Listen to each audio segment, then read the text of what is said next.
Salam. Halo. Puji nama Tuhan bahwa pada kesempatan ini melalui hambanya Pendeta Sarsilo jadi kontak menyampaikan firman Tuhan dalam rangka perayaan Natal di GPI Bangladesh. Apa kabarnya? Baik. Iya, semuanya dalam berkat penyertaan dan lindungan Tuhan. Saya tadi terpilih dengan ketika melihat domba yang begitu tangguh menggambarkan kehidupan Bapak Ibu sudah diberkati Tuhan. Puji Tuhan. Sesungguhnya ini menjadi kali kedua saya ke gereja ini. Dulu 20 tahun yang lalu saya pernah ke sini. 20 tahun yang lalu. Ketika saya masih di Tinalan, di Lembaga Pelayanan Mahasiswa Indonesia, saya berjumpa dengan Pendeta Joko. 20 tahun yang lalu sudah banyak perubahan. Begitu luar biasa. Terima kasih sekali lagi Pendeta Sarjiro dan jemaat yang memberikan kesempatan kepada saya untuk menyampaikan firman Tuhan. Nama saya Yunus Sucilan. Saya bersama dengan satu istri saya, namanya Noviana Dewi, Anawati, anak saya. Yang nomor 1 Violina, yang nomor 2 Fania. Masih sekolah, yang satu tingkat SD, yang satu kelas 9.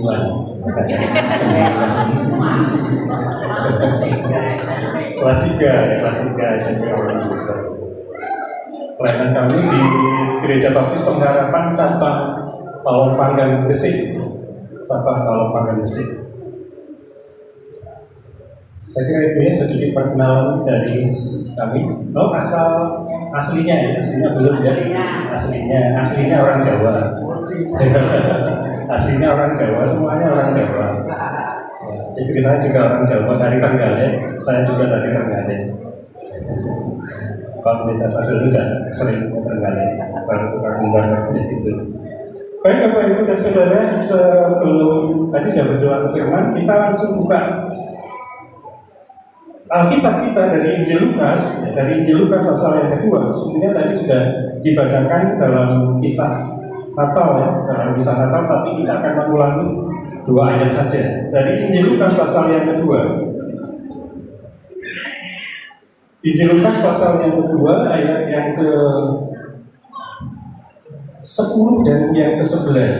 Lalu kata malaikat itu kepada mereka, jangan takut sebab sesungguhnya aku memberitakan kepadamu kesukaan besar untuk seluruh bangsa. Hari ini telah lahir bagimu juru selamat, yaitu Kristus Tuhan di kota Daud. Di lengkapnya tadi sudah dibacakan oleh kaum muda di Tuhan. Tema yang diberikan kepada saya adalah miracle love ya, keajaiban kasih. Kalau saudara, sesungguhnya ketika kita berbicara tentang kasih memiliki satu kekuatan yang begitu luar biasa. Banyak orang boleh dikatakan rela berkorban bagi orang lain, bahkan bisa saja menyerahkan nyawanya untuk orang lain.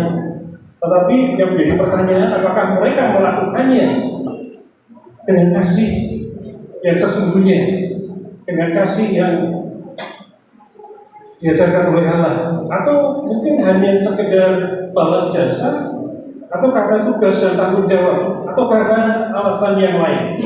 Nah, pada bagian ini kita bisa memahami bahwa sesungguhnya ketika orang melakukan satu tindakan kasih, sesungguhnya seseorang bahkan siapapun itu, ketika kasih mau sempurna melalui diri, sesungguhnya dia harus memiliki dasar yang benar. Nah, ketika Allah menyatakan kasihnya bagi manusia yang berdosa, sesungguhnya di sanalah cara Allah untuk menyatakan kasih yang begitu besar itu kepada kita manusia yang berdosa. Ketika kita berbicara tentang keajaiban kasih, tentu tidak lepas dari yang namanya kasih yang menunjuk kepada satu pribadi, yaitu Kristus.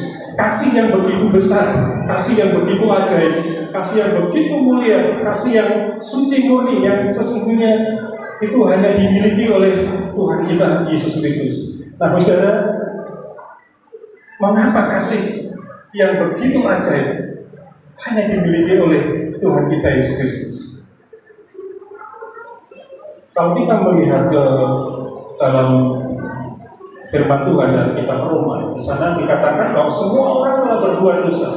Semua orang telah kehilangan kemuliaan Allah. Mereka tidak ada yang dikatakan berakal budi, tidak ada yang mencari Allah.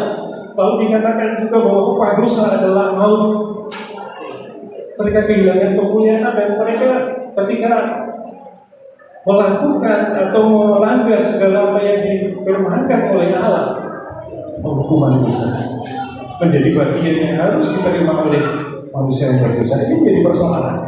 Ini yang menjadi persoalan yang sangat serius yang dihadapi oleh manusia yang berdosa. Maka Allah sendiri pada akhirnya yang mencari manusia yang berdosa untuk diselamatkan. Manusia kasih yang suci murni, kasih yang begitu besar, yang begitu ajaib. Berdasarkan Yohanes 3 ayat yang ke-16 ya, sudah hafal semua ya. 1, 2, 3, karena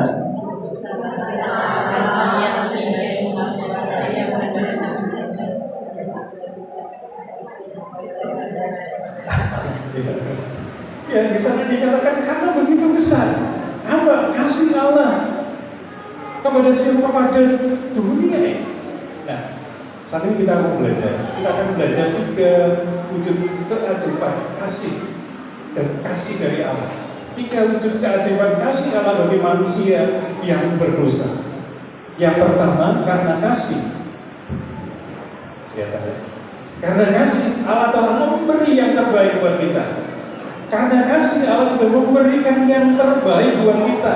Putranya yang tunggal yang sangat Dia kasih. Yang sangat Dia kasih. Saudara, apa yang akan Bapak Saudara berikan pada orang yang pernah atau mungkin berbuat jahat kepada Bapak Saudara? Apa yang akan Bapak Saudara berikan? Gampang, Pak. Kalau aku dicontoh, ya balas. Mungkin seperti itu. Ya. Membalas. Kalau dimati, bisa saja. Kalau tidak tahan, dengan cara yang serupa. Kecenderungan manusia seperti itu, kebanyakan kecenderungannya membalas hal yang jahat dengan yang jahat dulu. Tetapi tidak demikian dengan Allah. Tidak demikian dengan Allah. Allah dikatakan adalah kasih. Dia sangat mengasihi kita. Meskipun telah jatuh dalam dosa, manusia telah jatuh dalam dosa, kasih Allah dinyatakan begitu luar biasa. Ini dikatakan mengaruniakan, ya, karena begitu besar kasih Allah akan dunia ini sehingga Ia mengaruniakan, dikatakan mengaruniakan. Yohanes 3 ayat yang ke-16 ya. Ini mengaruniakan, kata mengaruniakan itu menunjuk bagaimana sesungguhnya Allah sudah mengambil satu prakarsa, mengambil suatu langkah untuk mencari dan menyelamatkan manusia yang berdosa. Dia yang maha tinggi dari surga yang mulia. Ada satu nyanyi yang begitu indah ya. Hai dunia bersukalah, dari ada yang tinggi dan ada yang rendah dia. Dari tempat yang tinggi, dari tempat yang mulia, dari yang begitu penuh dengan keagungan, rela datang ke dunia. Hai dunia bergembira. Allah yang maha tinggi memberikan tempat bagi manusia yang berdosa, memberikan tempat bagi kasih Allah supaya kita manusia yang berdosa ini beroleh keselamatan. Maka dikatakan dalam 1 Yohanes 4 ayat yang ke-10 dikatakan di sana inilah kasih itu. Inilah kasih itu, bukan kita yang telah mengasihi Allah, tetapi Allah yang telah mengasihi kita. Bukan kita yang telah mengasihi Allah, tetapi Allah yang telah mengasihi kita. Jadi sebenarnya Natal itu adalah suatu tanda bahwa kita manusia harus berhenti dalam mencari Allah dengan usaha sendiri, dengan kemampuannya sendiri. Oleh karena itu, saudara, Allah sendiri yang mencari manusia. Allah sendiri yang mencari manusia yang berdosa. Maka dikatakan dalam surat Galatia itu pada waktunya, dikatakan seperti itu, pada waktunya Allah menggenapi nubuatan para nabi. Kalau Nabi Yesaya, nubuatan kalau kitab Yesaya dikatakan Yesaya 9 ya, bahwa seorang bayi telah lahir untuk kita. Seorang bayi telah lahir untuk kita. Bayi ini mempunyai nama yang begitu luar biasa. Dikatakan dalam Yesaya 9 itu, dia sebagai penasehat ajaib, dikatakan ajaib. Lalu dia dikatakan sebagai Allah yang berkuasa, Bapa yang kekal, dikatakan Raja Damai, Raja Damai. Saudara, namanya ajaib, namanya penuh kuasa, kasihnya ajaib, kelahirannya juga ajaib, kelahirannya juga ajaib. Lukas 2 ayat 8 sampai dengan yang ke-12 menceritakan bagaimana Allah mengutus malaikatnya mewartakan kabar sukacita ini. Malaikat dikatakan datang kepada para gembala yang sedang menjaga kawanan domba mereka. Mereka adalah orang-orang yang siap, orang-orang yang siap untuk menerima kabar sukacita itu. Saudara, orang-orang yang siap untuk mendengar para gembala berita yang mulia disampaikan kepada mereka, suatu kehormatan yang luar biasa, suatu kehormatan buat para gembala didatangi oleh malaikat. Lukas 2 dikatakan jangan takut, sebab sesungguhnya aku memberitakan kepadamu kesukaan besar untuk seluruh bangsa. Hari ini telah lahir bagimu juru selamat, yaitu Kristus Tuhan di kota Daud. Juru selamat telah datang. Lahir dari seorang perempuan muda, Maria.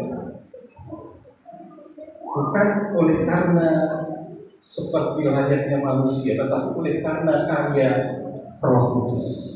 Juru selamat dunia telah datang. Dalam hal ini, saudara, kasih Allah telah dinyatakan. Dia datang.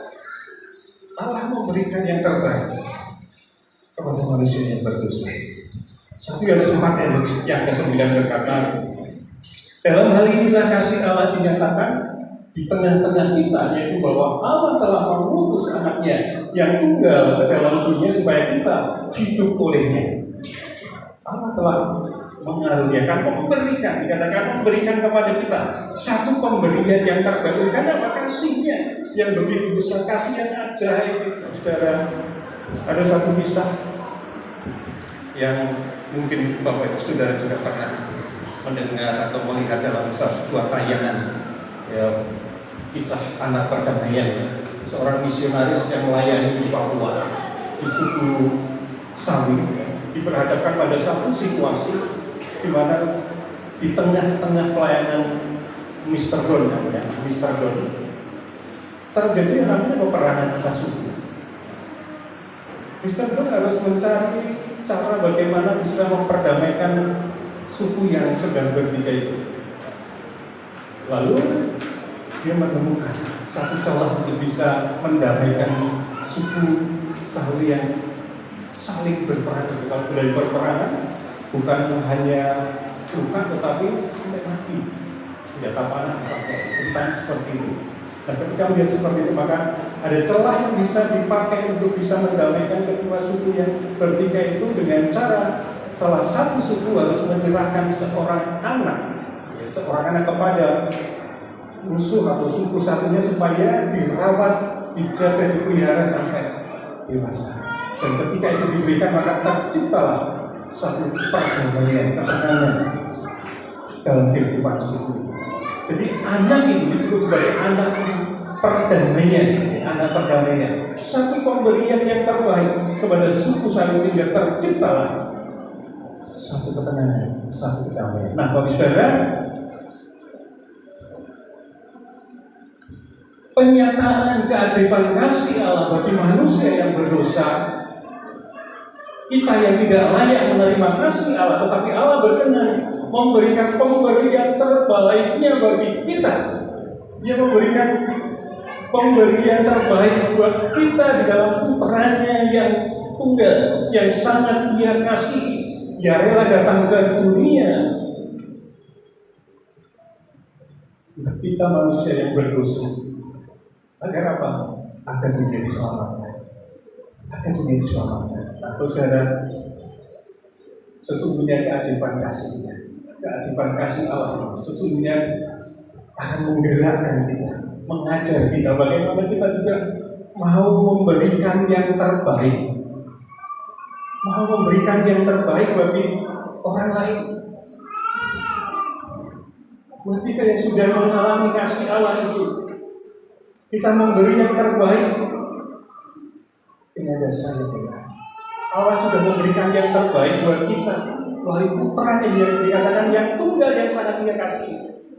Yang sangat Dia kasih diberikan kepada kita manusia yang berdosa.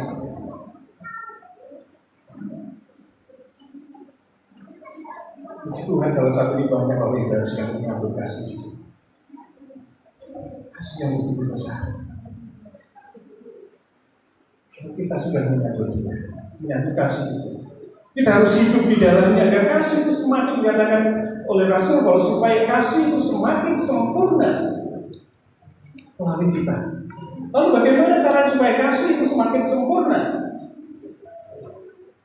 Kasih yang ajaib yang begitu besar itu kita hidupi. Allah sudah mengambil prakasa terlebih dahulu menyatakan kasihnya kepada kita dengan memberikan yang terbaik buat kita.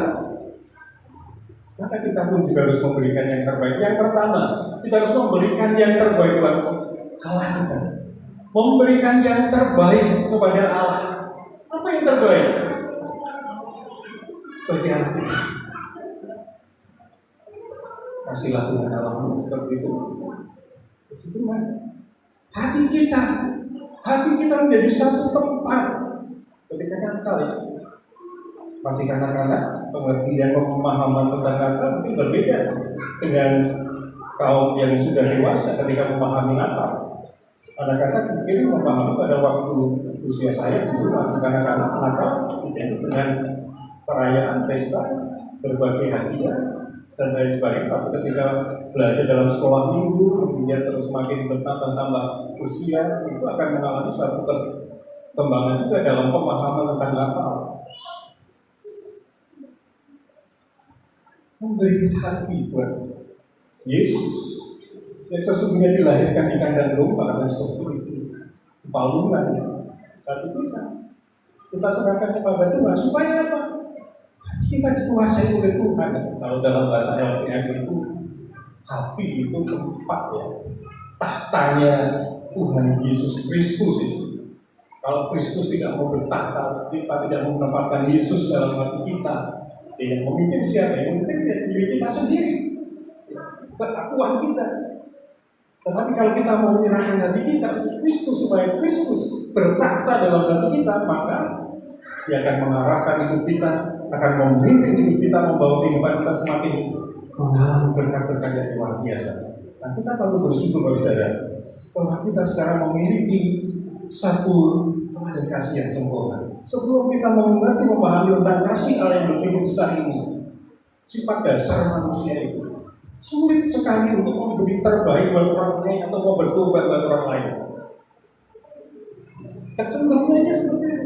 Tetapi ketika kita memahami akan kasih Allah yang begitu besar itu, menerima kasihnya dengan sungguh-sungguh, sekarang kita bisa mengerti bahwa harus menuju kepada satu pribadi, kasih Kristus yang begitu luar biasa.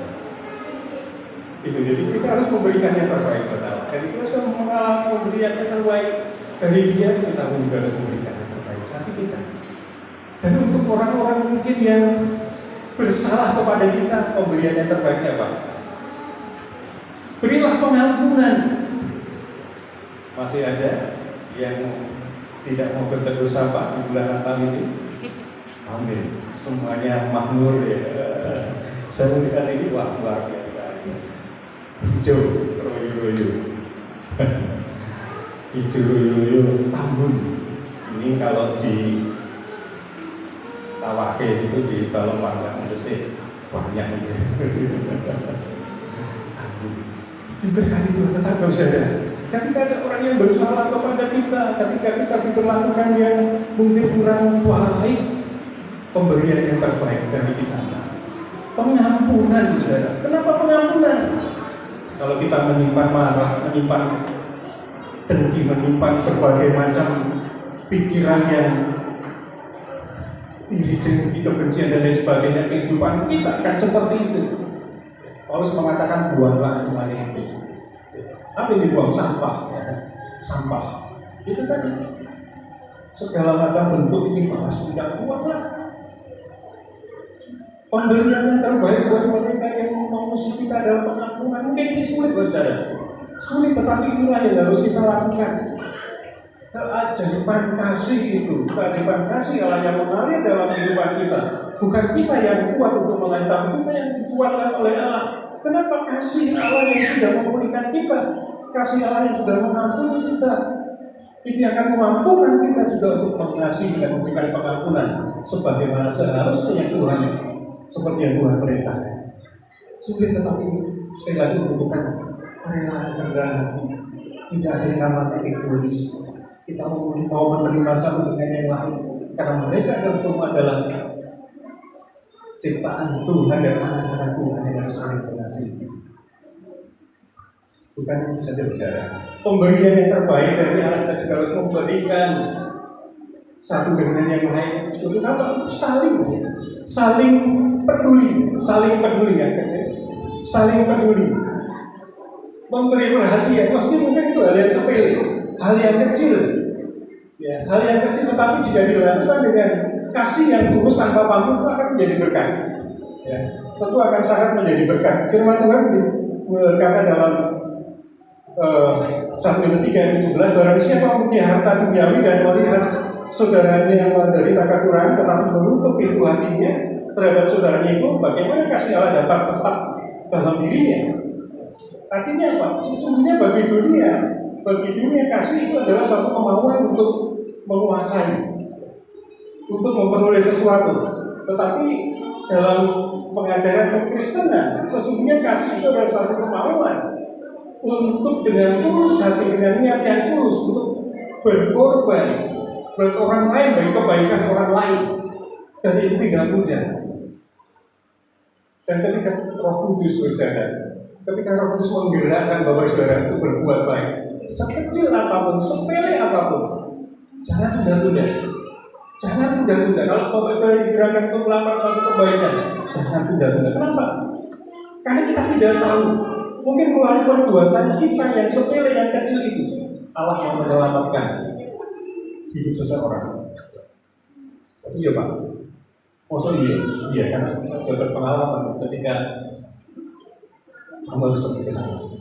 Ternyata betul hal yang sepele berujung aja mungkin buat kita hal yang biasa. Tapi katanya ketika itu kita tunda, ternyata seseorang yang Tuhan kasih ke kita untuk kita kunjungi ternyata membutuhkan pendampingan, membutuhkan pengampunan. Tapi sekarang betapa sesuatu yang ajaib bisa terjadi meskipun itu hal yang kecil, hal yang sepele. Tapi kalau kita lakukan dengan kasih, tidak ada mustahil. Perkara-perkara yang ajaib bisa terjadi. Nah, yang kedua adalah wujud keajaiban kasih Allah yang kedua. Itu luar biasa. Allah berkenan merendahkan dirinya dan taat sampai mati. Agar kita beroleh hidup sejati dan kekal. Hari ini telah lahir bagi Juru Selamat, yaitu Kristus Tuhan di kota Daud. Dikatakan Allah dalam kasih-Nya, Allah berkenan merendahkan dirinya serendah-rendahnya sampai mati di kayu salib, agar kita beroleh hidup kekal, hidup sejati. Ketika seorang muda ditanya, dia berpacaran, Mas, bagaimana sih kesungguhanmu membuktikan cintamu kepada yang kau kasih itu? Ini masih dalam tahap pacaran. Jawabnya begitu luar biasa. Mereka menjawab, Pak Pendeta, bahkan supaya kami bisa menjaga kekudusan hubungan kami, bukan hanya pada masa pacaran, tetapi juga sampai nanti pernikahan. Ini penting, saudara, untuk membuktikan sesuatu. Karena ada banyak anak-anak muda tidak di sini, ya, tetapi di sana ketika dalam sebuah pelayanan di Jawa Tengah sana ada sebuah survei kecil-kecilan itu ketika menanyai survei beberapa sekolah dulu, hampir 50% mereka terjerumus kepada satu pergaulan yang bebas dengan kata yang namanya gaul. Untuk membuktikan cintamu, ya serahkanlah hidupmu kepada ya, seperti itu. Sesuatu hal yang tidak benar, bukti yang dinyatakan suatu hal yang salah. Nah, saudara, Yesus yang lahir di Bethlehem, dia bukan hanya telah datang ya. Yesus yang dikatakan hari ini telah lahir bagi juru selamat, dia bukan hanya telah datang, dia bukan hanya telah diberikan Allah kepada kita, lalu dia masih begitu saja, dia hanya berdiam diri begitu saja. Tidak seperti itu, tetapi dia telah melakukan satu karya, melakukan satu tindakan. Dia datang dan bertindak membuktikan satu kasih yang besar. Dia berkenan mengaruniakan hidup sejati dan kekal. Pertanyaannya, bagaimana dia mengaruniakan hidup sejati dan yang dikatakan yang kekal itu? Ia lahir, singkatnya itu, ia lahir untuk mati bagi kita.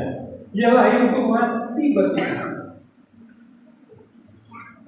Dia yang datang dari tempat yang penuh dengan kemuliaan, rela merendahkan diri.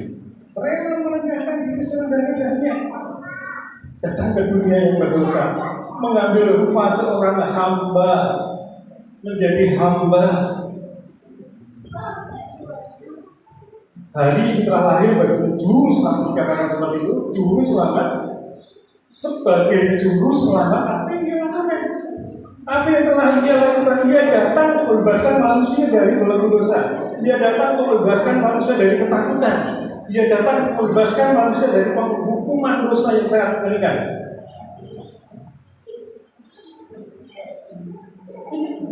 Jadi dia bukan hanya menyatakan dia datang, tetapi dia membuktikan begitu luar biasa. Supaya apa? Dikatakan dalam Yohanes 3:16 bagiannya dikatakan supaya setiap orang yang percaya kepadanya tidak binasa melainkan beroleh hidup yang kekal. Saudara, tempat kekekalan itu ada dua, surga dan neraka. Ya, surga dan neraka. Kalau bagus dari ditanya kamu mau surga atau mau neraka? Jawabnya pasti ingin swarga. Ingin swarga. Bersyukur saudara bahwa kita yang percaya kepada Dia, kita beroleh jaminan hidup kekal dan sejati. Ini berarti bahwa tidak ada lagi namanya ketakutan dalam diri kita saat kita nanti harus menghadap ke tahta pengadilan Allah suatu hari kelak. Allah akan menerima kita di tempat kekalnya, hal yang luar biasa, memberkati kita begitu luar biasa bahwa kita akan mengalami berkat surgawi. Kita dapat menghadap kehadirannya dengan penuh keyakinan, dengan penuh sukacita tanpa ada namanya ketakutan. Maka dalam 1 Yohanes yang ke-18 dikatakan bahwa dalam kasih itu tidak ada ketakutan. Kasih yang sempurna dikatakan melenyapkan ketakutan. Ketakutan itu ketika kita nanti menghadap kepada Tuhan sudah tidak ada lagi ketakutan. Kenapa? Karena Yesus Kristus yang sudah menyelamatkan kita, yang sudah membuktikan kasih-Nya, tidak berdiam di tempat, dia membuktikan dengan cara yang begitu luar biasa, yang mati di kayu salib buat kita, supaya kita beroleh hidup kekal. Itu menjadi jaminan bagi kita sehingga kita pada saat menghadap Tuhan suatu hari kelak ketika dia datang dalam kemuliaan, sudah tidak ada lagi ketakutan, tidak ada lagi ketakutan. Kalau masih ada ketakutan, dikatakan kami belum sempurna, belum sungguh-sungguh percaya pada Yesus. Lalu saudara, Bapak Ibu Saudara yakin nama Bapak Ibu Saudara tercatat dalam kerajaan Allah? Amin ya, amin semuanya, amin.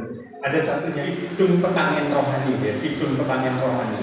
Istri saya pintar kan hidung biasanya.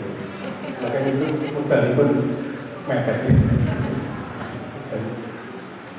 Jeneng tulis ya, jeneng tulis. Ini kau yang generasi ya, lama mungkin memahami kata-kata ini. Sun pitatus yang jeneng tulis di suarga. Yen urung dening Nugroho kang ahli swarga. Wilujeng sestu wilujeng linuaran sing duka. Mila kula sami itu luhurken yang agung. Senajan ing donya kathah kesusahan, ombak miwah prahu, parita kula mesti amuan jangkar. Nang pelabuhan swarga. Mangertos? Mboten nggih Gusti, mangke Roh Kudus mawon. Jadi kita percaya bahwa nama kita tercatat dalam kerajaan surga. Anugerah Tuhan. Luar biasa, saudara.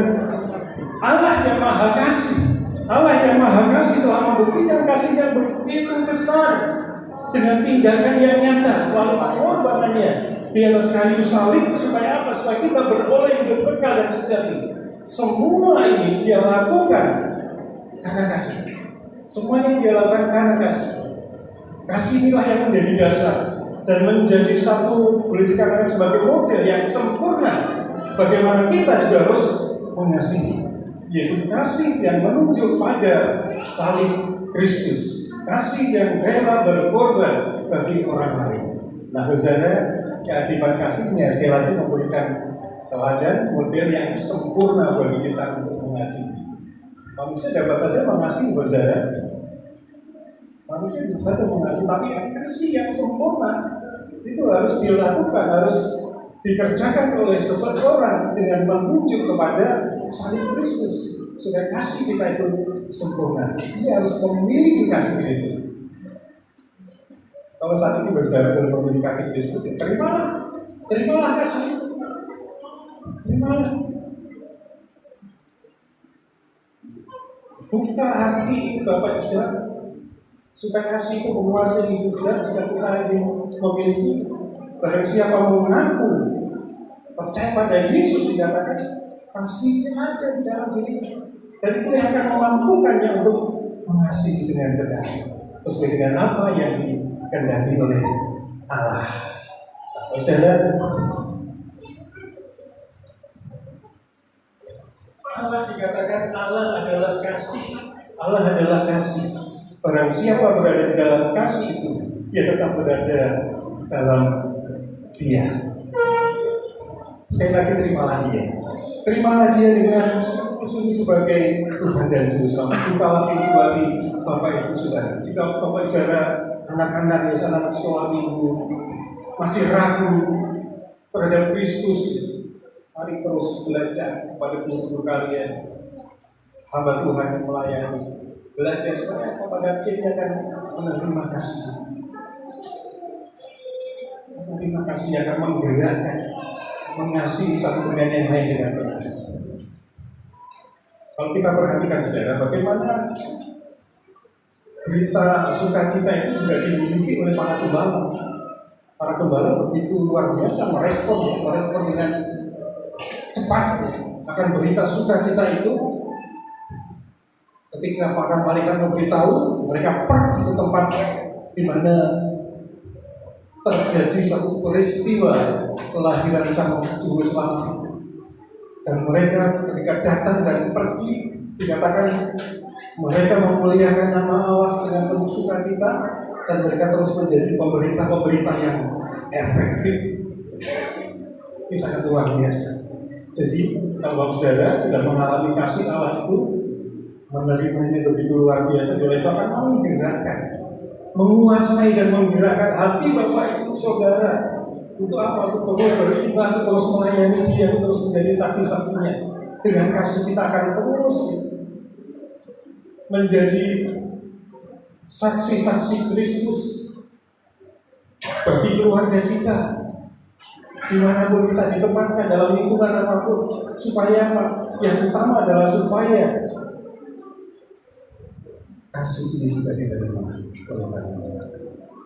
Mereka mengalami cinta kasih. Yang terakhir saudara, keajaiban kasih Allah buat kita. Karena kasih, Allah berkenan melimpahkan kepada kita sukacita yang sangat-sangat besar. Sukacita yang sangat-sangat besar.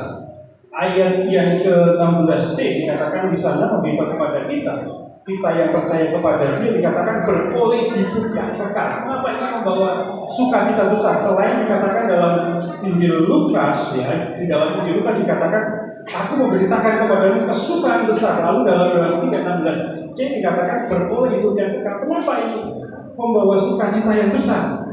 Ini menjadi pewartaan para malaikat pada waktu itu kepada manusia. Berita kesukaan yang begitu agung, yang begitu mulia dinyatakan kepada manusia, kepada para gembala. Dan sesungguhnya para gembala itu adalah orang-orang yang terpinggirkan, yang tidak layak, ya. Mereka dalam Bible dikatakan orang-orang yang tidak memiliki status sosial. Tetapi Allah nyatanya berkenan menyatakan, memberitahukan berita yang besar itu, sukacita itu kepada mereka. Pertama-tama ya kepada mereka. Dan perjumpaan malaikat dengan para gembala direspon begitu luar biasa. Para gembala mengalami satu kesukaan, satu kebahagiaan yang begitu dahsyat. Mereka bersukacita. Kenapa? Berjumpa dengan bukan hanya malaikat, tetapi ketika merespon, lalu mereka datang kepada Yesus yang telah dilahirkan di Palma itu. Dikatakan bersukacita begitu luar biasa. Perjumpaan itu membuat mereka mengalami sukacita. Itu perjumpaan pada waktu mereka masih hidup. Saudara, sesungguhnya perjumpaan kita dikatakan beroleh hidup yang kekal. Suatu hari kelak, saudara, kita akan mengalami perjumpaan dengan Tuhan. Perjumpaan dengan Tuhan ketika kita di bumi menderita, ketika di bumi kita mengalami berbagai sakit penyakit, ketika di bumi kita mengalami berbagai macam persoalan, kita berkeluh kesah dikatakan dalam Ibrani, berkeluh kesah dan Roh Kudus pun untuk berdoa bagi kita. Tetapi puji Tuhan, di dunia dikatakan kita hanya sementara, kita hanya mau mampir mobil. Dikatakan sebab itu orang Jawa ya, mau mampir mobil. Nah, kita keluarga kerajaan surga. Dan pada akhirnya kita akan mengalami perjumpaan, beroleh hidup yang kekal, berjumpa dengan Allah tatap muka. Bapak Ibu pernah bertemu dengan Pak Bupati, siapa Pak Bupati? Nanti kepanggil, nanti ya, nanti juga bukan, tenggal itu, ya pulang ini. Nanti dipun ajak dahar, belum, ya belum malam. Kalau sudah pernah diajak dahar, bahkan satu meja itu ya. Ketika diajak dahar itu satu penghormatan yang luar biasa. Kecuali Bapak Panitia Pelajar itu sering ketemu. Bapak Panitia Pelajar. Diajak satu meja bersama lalu bisa menyampaikan segala keluh kesah kepada Pak Bupati. Itu menjadi saat di mana ketika pulang gitu ya, menceritakan baru bercerita, apalagi ketika kita adalah orang biasa, katakan seperti saya dari desa, dari tinggal di Balong Panggang itu tidak tahu lagi pulang cerita. Kalau sekarang mungkin tidak bisa cerita, lewat jempol saja sudah bisa cerita kepada banyak orang, itu ya, kita status dan sebagainya. Cerita kita saking suka kita bertemu dengan sesuatu, bisa menyampaikan itu besar. Tapi sekarang suatu hari kita pun akan mengalami perjumpaan dengan Tuhan. Kalau di dunia ini sementara kita hidup, sementara kita mengalami berbagai macam persoalan, tetapi satu hal, saudara, persekutuan kita dengan Tuhan itu yang membawa sukacita, kebahagiaan, ketika kita bisa berjumpa Tuhan dalam persekutuan intim dengan Tuhan.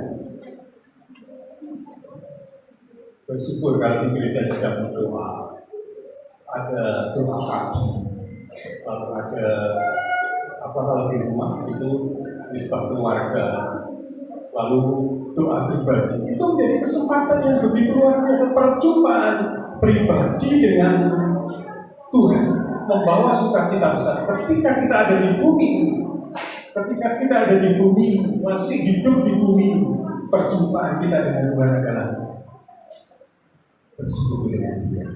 Tetapi nanti dalam kekekalan lebih dahsyat lagi, kita bisa bertatap muka secara langsung dalam kemuliaan surga telah. Nah, saudara, keajaiban kasih memberi sukacita yang begitu besar buat kita. Jika para gembala begitu bersukacita mengalami perjumpaan dengan Tuhan, Bapak Ibu Saudara pun bisa mengalami itu. Undangan dia buat kita. Matius lagi. Matius 11 ayat yang ke-28. Sampun apa nih? Monggo dipun waos. Marilah kepadaku semua yang letih lesu dan berbeban berat, aku akan memberikan kelegaan kepadamu. Apa undangannya? Monggo. Dikatakan monggo. Mari, ajakan Tuhan, mari datang kepada Tuhan yang mengajak setiap kita untuk mengalami sukacita itu, mengalami kebahagiaan selama kita hidup di dunia yang penuh dengan pergumulan. Kalau kita menyia-nyiakan persekutuan dengan Tuhan, Bapak Ibu menyia-nyiakan sukacita yang Tuhan sediakan. Yang terakhir, yang paling terakhir itu, penyakit yang sebenarnya yang paling dihindari oleh banyak orang di dunia ini adalah tidak dikasihi. Tidak dikasihi. Manusia yang tidak dikasihi sulit atau tidak akan pernah mengasihi, apalagi berbuat hal-hal yang memperlukan atau didasari dengan kasih. Tetapi Allah yang Maha Tinggi, saudara, yang berkuasa di surga dan di bumi, rela menyatakan kasihnya. Dia berkenan merendahkan dirinya tak sampai mati. Mintalah kekuatan yang dari Tuhan, kasihnya untuk memampukan Bapak Saudara saling mengampuni, saling memberi pengampunan, sehingga kehidupan kerohanian Bapak Saudara akan sungguh-sungguh semakin diberkati Tuhan dan menjadi berkat buat siapapun, bahkan orang yang muslim, bahkan mungkin orang yang telah berbuat jahat. Kalau Saudara mengampuni, ambillah waktu untuk berdoa. Ambillah waktu untuk berdoa sekarang. Tuhan, aku mau mengampuni mereka. Tuhan, aku mau mengampuni orang yang sudah berbuat salah, berbuat jahat kepadamu. Tuhan sudah mengampuni kita, maka kita juga harus memberi pengampunan kepada mereka yang berbuat jahat kepada kita.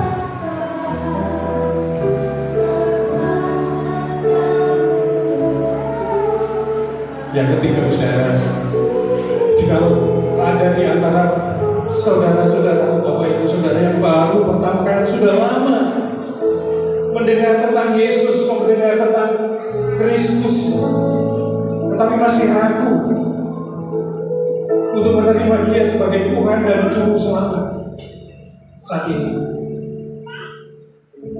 sama muda, Bapak Saudara, adik-adik, ada sekolah minggu dan ingin menerima Dia sebagai Tuhan dan Juru Selamat selagi bagimu, bukalah pintu hatimu untuk Yesus masuk ke dalam hatimu. Berdoalah kepada Kristus. Tuhan Yesus, aku mau menyembah Engkau.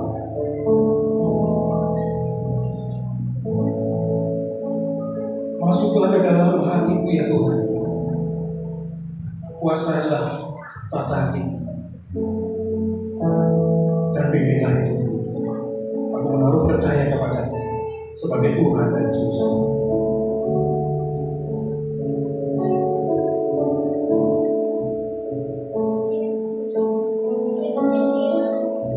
Bila kasih Kristus akan terus mengalir, setiap komitmen Bapak Saudara sampaikan nantinya kepada hamba Tuhan yang lain, untuk boleh nantinya terus dibimbing oleh setiap guru dan juga abdi-abdi Tuhan yang lain bersama di jalan.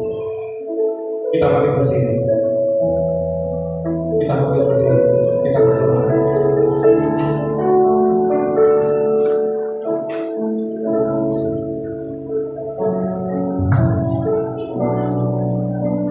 Selidiki aku Tuhan,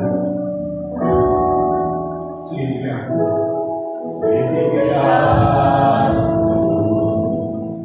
lihat hatiku, apakah ku sungguh mengasihi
boleh menyatakan akan kasih kami kepadamu dengan komitmen yang baik.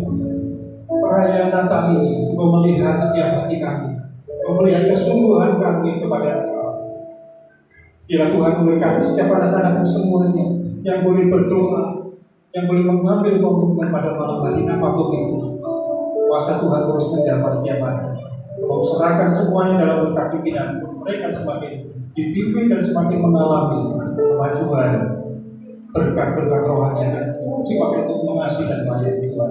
Terima kasih Bapak, terima kasih atas firman-Mu yang sudah Hamba sampaikan, terus berbicara melalui kuasa Roh-Nya Kudus, menyempurnakan setiap pemahaman kami supaya sungguh kami boleh nantinya menghidupi firman-Mu dengan baik dan benar. Terima kasih Bapak, dalam satu nama Tuhan kami Yesus Kristus, kami sudah berdoa dan mengucap syukur atas pemberitaan firman saat ini. Amin. Sebagai manusia merendahkan dirinya dan memberikan kasih yang paling murni, yang mau mengorbankan untuk kita semua, berkorban untuk kita semua. Puji Tuhan, Bapak Ibu semua sukacita ya.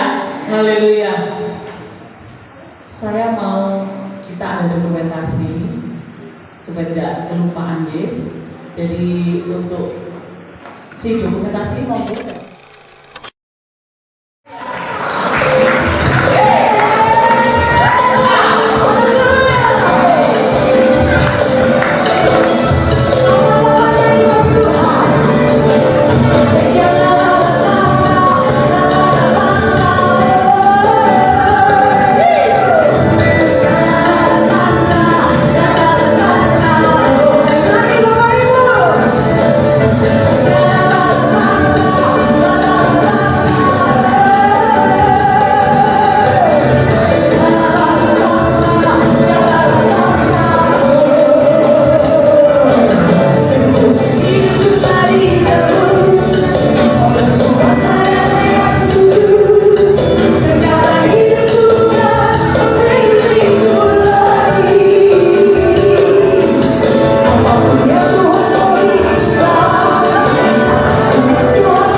tetap semangat di hari Tuhan. Puji Tuhan, haleluya. Bapak Ibu, kita akan mendengarkan sambutan dari Bapak Ketua RW. Untuk dipersilahkan.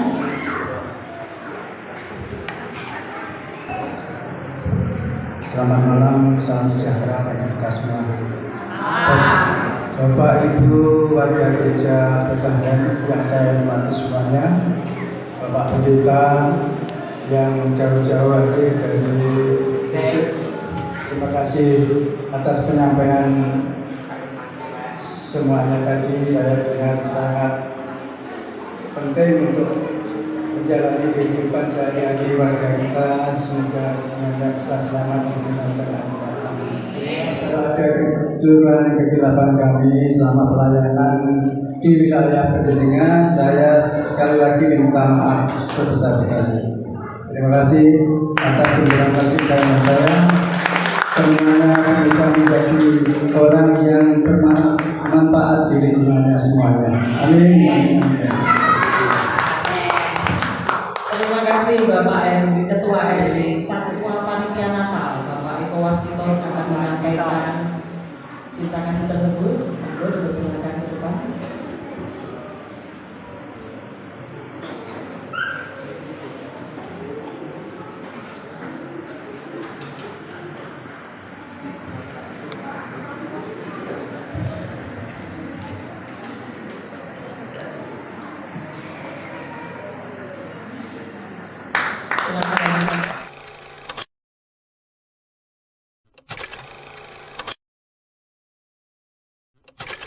Akan menjadi satu kehormatan melalui pendeta Kasih yang boleh menghubungi saya dan juga panitia. Terima kasih sekali lagi. Saya sangat senang, terhormat untuk kesempatan yang sudah diberikan. Berkati kepada dalam setiap pelayanan dan perkumpulan di gereja ini. Berkati semakin maju dan bertumbuh dalam Tuhan. Terima kasih.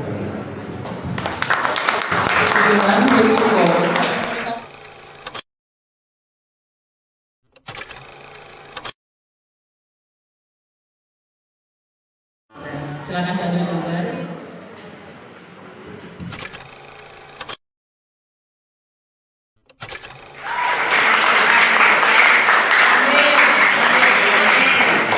Pendeta Yunus Sujiran akan memimpin di dalam doa berkah. Kita bagi berdiri, kita akan berdoa mengakhiri ibadah perayaan Natal tersebut.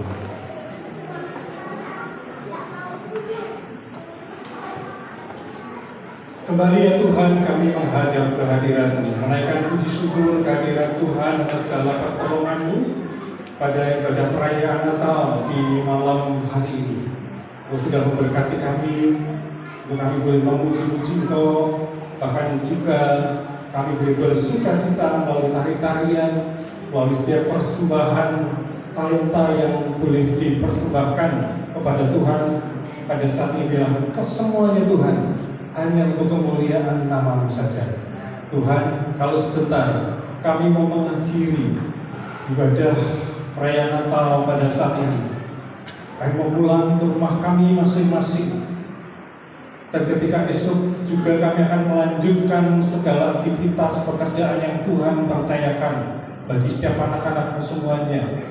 Tuhan pun memberkati. Tuhan melindungi, menyertai dan membuat berhasil atas setiap apapun yang dikerjakan, sehingga semakin menambahkan sukacita anak-anak di tempat ini untuk semakin memuliakan nama-Mu. Karunia-Mu terus melimpah di dalam setiap kehidupan anak-anak muda, remaja, dewasa, bahkan yang sepuh, bahkan yang kanak-kanak. Tuhan menyertai dan pimpin mereka. Terima kasih Bapa di surga. Kiranya berkat damai sejahtera yang daripada Allah Bapa, Putra dan Roh Kudus bercurah atas kehidupan umat-Mu di tempat ini, mulai dari sekarang sampai Maranatha. Di dalam satu nama Tuhan kami Yesus Kristus, kami menaikkan doa ini. Amin.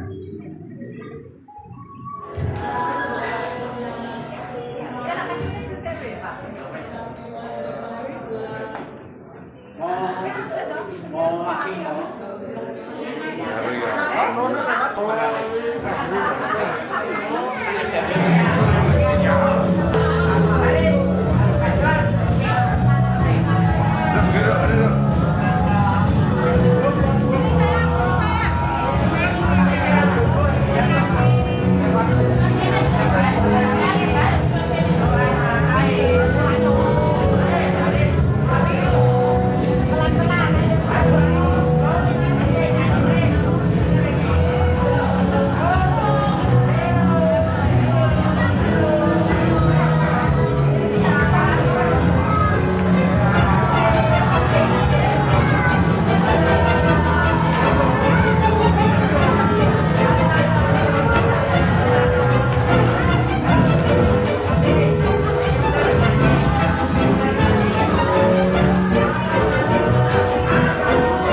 langsung, langsung, ya langsung stop kan?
Bener beda gitu loh.